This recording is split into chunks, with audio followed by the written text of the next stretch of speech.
Seorang pria menghabiskan banyak uang untuk menyewa seorang istri di internet. Namun penampilan seksi wanita membuat David langsung mengerutkan kening. Mengapa kamu berpakaian seperti ini? Apa? Kamu tidak suka?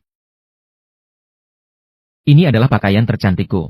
David dengan tegas mengeluarkan beberapa lembar uang tunai untuk menunjukkan kepada wanita agar pergi.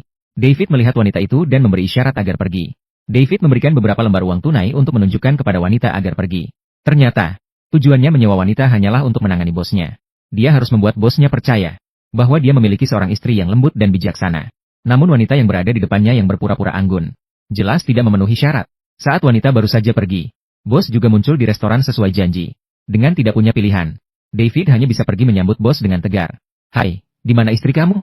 Dia. Setelah David melihat sekeliling, ada seorang wanita yang berpenampilan elegan tidak jauh dari sana. Dia segera diidentifikasi. Itu dia, istriku. Sementara David saat ini masih tidak menyadari kebohongannya ini akan mengakhiri status lajangnya selama 40 tahun. Mereka segera berada di depan Kelly. David kemudian memperkenalkan diri kepada bos. Oh, senang bertemu denganmu. Ini bosku. Aku sudah bercerita banyak tentangmu padanya. Maaf, ini apa sebenarnya yang terjadi? Menghadapi senyuman lebar bos, dia tidak langsung membongkar kebohongan itu. Kemunculan anak laki-laki Kelly membuat David sedikit panik dan bingung. Untungnya bos mengira itu adalah anak David. Sepertinya sebuah keluarga bahagia. Anak laki-laki terkejut melihat ayahnya tiba-tiba muncul. Untungnya bos tiba-tiba ingin pergi ke toilet. Ini memberi kesempatan pada David untuk menjelaskan kepada Kelly dan anaknya. Apa yang sedang terjadi? Siapa kamu? Tolong bantu saya. Saya memberitahu bos saya bahwa saya memiliki keluarga yang bahagia. Ini menunjukkan bahwa saya bertanggung jawab. Jika tidak, saya tidak akan memiliki kesempatan promosi. Tolonglah. Kami tidak ingin terlibat dalam urusanmu.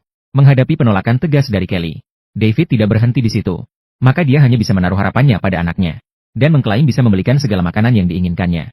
Namun anak laki-laki itu tidak tertarik pada makanan. Untuk menaklukkan anak laki-laki itu, David mengeluarkan iPhone yang baru saja dibelinya. Sangat jelas, ini juga menjadi alasan yang membuat anak laki-laki tidak bisa menolak lagi. Mereka berdua juga berhasil mencapai kesepakatan kerjasama.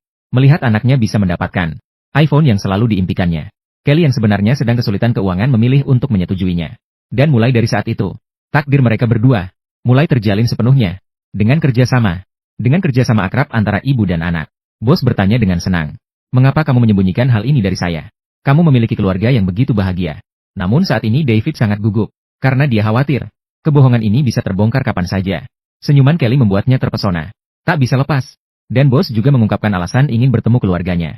Karena di matanya, karyawan harus memiliki dukungan yang kuat, agar bisa fokus sepenuhnya pada karir.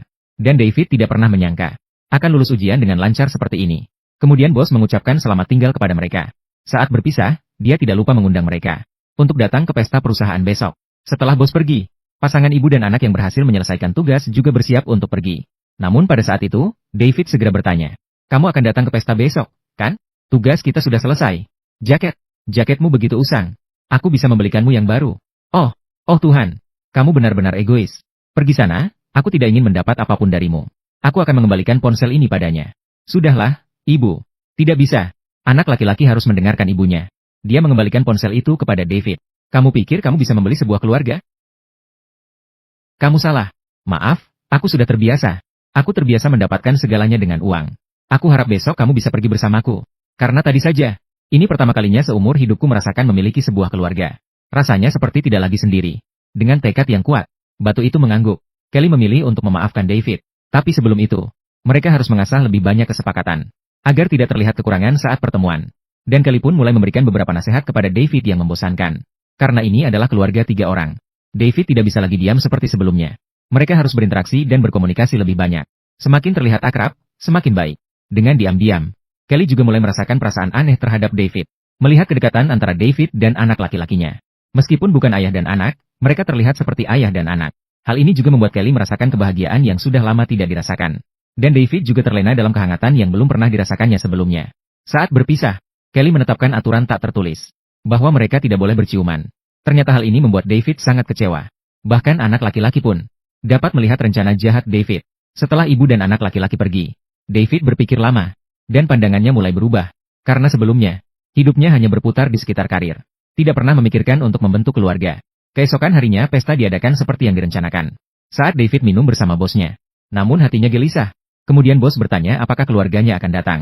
David merasa cemas, merasa gelisah. Sekarang saya sangat merindukan mereka. Aku belum pernah melihat pria yang begitu setia. Tidak terduga, Kemudian Kerry dan anaknya muncul dengan pakaian terbaik di depan mata. Wanita yang selalu diinginkan. Setelah berdandan dengan rapi, dia begitu cantik dan menawan. Melihat adegan ini, David terdiam dengan bingung di tempatnya. Sampai Kerry datang ke depan David. Barulah dia tersadar seperti dari mimpi. Dan anak laki-laki juga terkejut, memberikan mereka ruang untuk sendirian. Mataku tidak bisa berhenti menatapmu. Aku selalu memikirkanmu setiap saat. Aku harap hari ini bukanlah pertemuan terakhir kita. Kami pikir kisah cinta yang indah akan dimulai. Tapi tak terduga, kejadian tak terduga terjadi. Kamu melakukan apa di sini? Harry. Ya, aku. Apakah kalian kenal? Ya, David, kita kenal. Dia adalah mantan istriku. Mantan istri. Oh Tuhan, kau adalah orang yang meninggalkan istri dan anak. Ternyata kita rekan kerja. Oh, sekarang aku mengerti. Kamu berdandan untuk siapa hari ini? Mencari seorang pria kaya. Kamu bisa mendapatkan uang dari dia lagi. Apakah itu akan menyelesaikan masalahmu? Hai, dia benar-benar membantu kita. Kami datang untuk berpura-pura menjadi keluarganya. Tapi dia jauh lebih kuat darimu. Jangan begitu, anakku, aku adalah ayahmu. Apa yang benar? Benarkah? Apakah Harry ayahmu? Harry? Ya, benar. Dia sekitar 13 tahun sekarang. Biarkan aku menebak. Kamu seharusnya untuk promosi. Pemuda, sudah berapa lama kamu mengenalnya?